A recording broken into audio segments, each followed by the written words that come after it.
Lukman IAS is the best institute for ethics. We provide Ethics Foundation batch, Ethics Test Series, Ethics Case Studies batch, and Ethics Enrichment batch. Our students have consistently scored highest marks in ethics since 2013. In 2022 itself, Garima Lohia with All India Rank 2 have scored 141 marks in ethics. Uma Harati N with All India Rank 3 has scored 132 marks in ethics. And previously, many people have scored highest marks in ethics. That includes Pradeep Singh with 157 marks in ethics, Athar Amir 147 marks in ethics, Nupur Goel has scored 142 marks in ethics. Deepthi Garg has scored 146 marks in ethics. So our results speaks about the quality of teaching at Lukman IAS. Why to wait? You can join our ethics courses. Hello everyone, I am Garima. I've secured rank 2 in UPSC CSE this year.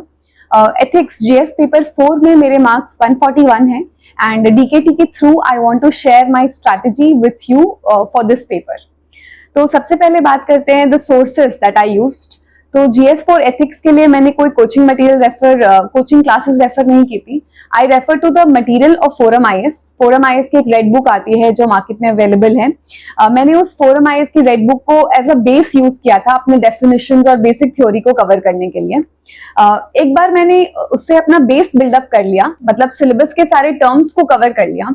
तो जो मेरा second task था वो था उसको buildup करना with examples and quotes, क्योंकि ethics का एक सिंपल आंसर भी दो लोग लिख सकते हैं with the same theory, but examples and quotes will make all the difference for them. तो मैंने उसको कलेक्ट करने के लिए क्या किया, सबसे पहले तो यूट्यूब चैनल है स्कूल ऑफ लाइफ, उसमें फिलोसफी पार्ट में इफ यू गो तो आपको बहुत सारे फिलोसफर्स मिलेंगे जिसकी वीडियो 3 या 4 मिनट में बनी हुई है. आई थिंक उसमें से सब कुछ इंपॉर्टेंट नहीं है, एक फिलोसफर से आप एक इंपॉर्टेंट लाइन ले सकते हैं. तो इवन जो जनरल बातें जो हम लोग कहते हैं कि किसी से एनवियस नहीं होना चाहिए, वही चीज अगर आप एक फिलोसफर के थ्रू लिखते हैं, फॉर एग्जाम्पल नीचा एक फिलोसफर है जो बोलते हैं कि किसी से एनवियस होना बुरी बात नहीं है, इट्स जस्ट दैट अगर आप किसी से एनवियस फील करते हैं तो आपको उनमें क्या अच्छी बात लगती है आप वो अपने आप में इनकॉर्पोरेट कर लें. यही चीज अगर आप एक फिलोसफर के लैंग्वेज में लिखेंगे तो मे बी आपको एक ज्यादा क्रेडिबिलिटी मिलेगी. तो यही सिंपल बातें, हैप्पीनेस क्या है, एंगर क्या है, गिल्ट क्यों होता है, these are the themes on which a lot of video is available. तो ये मैंने वहां से कवर किया. और जरूरी नहीं है कि आप हर बार उस फिलोसफर का नाम भी याद रखें. अगर आप 3-4 फिलोसफर का नाम अच्छे से याद रख सकते हैं, उसको कोट कर लेते हैं, तो आपके आंसर में क्रेडिबिलिटी बढ़ जाती है. उसी चैनल पर देयर इज अनदर पोर्शन जहां पर फेमस पर्सनैलिटीज के लाइव स्टोरीज डिस्कस्ड हैं. तो for example Marie Curie, Sylvia Plath, इनकी लाइफ स्टोरीज डिस्कस्ड हैं. उनसे भी आप कुछ कुछ इंस्पिरेशन ले सकते हैं. तो जनरली हम एथिक्स में वही सेम एग्जांपल कोट करते हैं जो सब लोग कोट करते आ रहे हैं. There is nothing new that we can write. तो यहाँ से आपको एक फ्रेश पर्सपेक्टिव मिलेगा. You will be able to collect examples from lives of people across the world. तो ये सेकेंड चीज मैंने की. थर्ड थिंग थी, अब आप एक एडमिनिस्ट्रेटिव फील्ड के बारे में लिख रहे हैं, तो इस फील्ड में senior IAS officer, senior bureaucrats क्या कर रहे हैं और उनसे हम कैसे इंस्पायर हो सकते हैं, इसके बारे में लिखना भी बहुत इंपॉर्टेंट होता है. So for this the better India website is a good place to go. इसके अलावा आप सिंपली गूगल भी कर सकते हैं work done by senior IAS officers in their field. Value addition के लिए जो दूसरी चीज मैंने की थी वो I used to Google ethical examples from Ramayana, from Mahabharata, Gita. तो इन सब से मुझे कुछ कोट्स भी मिल गए, वो संस्कृत श्लोक्स जितना भी मुझे याद रह पाया, एंड कुछ बेसिक लाइफ इंस्टेंसेस भी मिल गए, जैसे रामायण से मिल गया, महाभारत से काफी कुछ मिल गया. तो ये भी आप कोट्स कर सकते हैं. और जब भी आप किसी भी आंसर को लिख रहे हैं थ्योरी को, तो आप वहां पर जो बेसिक थ्योरीज आप लिखते हैं, जैसे कि कांट की डिओन्टोलॉजी लिखते हैं या फिर यूटिलिटेरियन लिखते हैं, उसके साथ साथ आप इन सबको भी कोट कर सकते हैं. साथ में वन वेरी इंपॉर्टेंट थिंग इस कॉन्स्टिट्यूशन को कोट कर देना. तो फंडामेंटल ड्यूटी और DPSP वो समथिंग जो मैंने बहुत लिबरली यूज किया है अक्रॉस माई GS पेपर्स. तो I think it hardly takes 1 day कि आप सारा फंडामेंटल ड्यूटी याद कर लें और कहीं ना कहीं आप उसको कोट कर सकते हैं. इसके अलावा हम बात करते हैं केस स्टडीज की. तो मैंने केस स्टडी को कैसे प्रिपेयर किया. स्टडी का preparation will talk about in 2 phase. उस दिन कैसे केस स्टडीज को अटेम्प्ट करना है एंड पहला केस स्टडी को प्रिपेयर कैसे करना है. तो सबसे पहले व्हाट वाज माय सोर्स, मैंने बहुत सारे केस स्टडीज पढ़े. तो देयर आर बुकलेट्स अवेलेबल. तो विजन आईएएस की कुछ 80 केस स्टडीज की बुकलेट अवेलेबल है, लुकमान की भी केस स्टडी की बुकलेट अवेलेबल है फ्रॉम द मार्केट। आप दोनों बुकलेट्स ले सकते हैं, you can take either of them. और बहुत सारे केस स्टडीज को पढ़ना इंपॉर्टेंट है। क्यों? क्योंकि तब जाकर के आपका पर्सपेक्टिव डेवलप होगा कि आपको उस एथिकल डिलेमा में क्या करना चाहिए। एंड बहुत सारा रीडिंग करने के बाद जो भी केस स्टडी उस दिन आता है, I think you will B 80% familiar with it. तो जो टाइम क्रंच हो रहा है, क्योंकि पेपर इतना लेंदी है और केस स्टडीज इतने लंबे हैं, वो टाइम क्रंच आपका सॉल्व होगा क्योंकि कहीं ना कहीं आपको essence of the case study पता होगा। जैसे आप इनिशियल 1 पैराग्राफ पढ़ेंगे, आपको पता होगा, आपके दिमाग में इंस्टेंटली आने लगेगा कि अच्छा इस केस स्टडी में आगे क्या डिलेमास आ सकते हैं। GS4 केस स्टडी में ये सारे बुकलेट से केस स्टडीज पढ़ने के बाद मैंने एक लिस्ट ऑफ वैल्यूज बना लिया था जो उसमें यूज, जो वर्ड्स उसमें यूज होते थे। तो जनरली हम बहुत कॉमन वर्ड्स यूज करते हैं जैसे कि जस्टिस वर्सेस कंपैशन, पर उन केस स्टडीज में you will get better words. वही सेम चीज आपको अलग अलग सिनोनिम्स में मिल जाएंगे। तो इसका इंपॉर्टेंस क्या है कि लास्ट ईयर का अगर आप केस स्टडी पेपर पढ़ेंगे तो आपको समझ में आएगा most of the case study में जो अंडरलाइन वैल्यू था वो अप्रोक्सीमेटली सेम था। तो अगर आप 7-8 केस स्टडी में सेम लैंग्वेज यूज किए जा रहे हैं, मे बी आपको कुछ वैल्यू एडिशन मार्क्स ना मिले। सो वही सेम वैल्यू है, बट उसको आप डिफरेंट तरीके से लिखना उस केस स्टडी से सीख सकते हैं। Takkar is a year-long test series program with 146 tests. This program is specially designed for UPSC, CSC, prelims and mains exam. It has 4 phases. Phase 1, pre-cum mains test. In phase 2, we conduct tests exclusively for the prelims exam. And in phase 3, we will conduct tests for mains exam.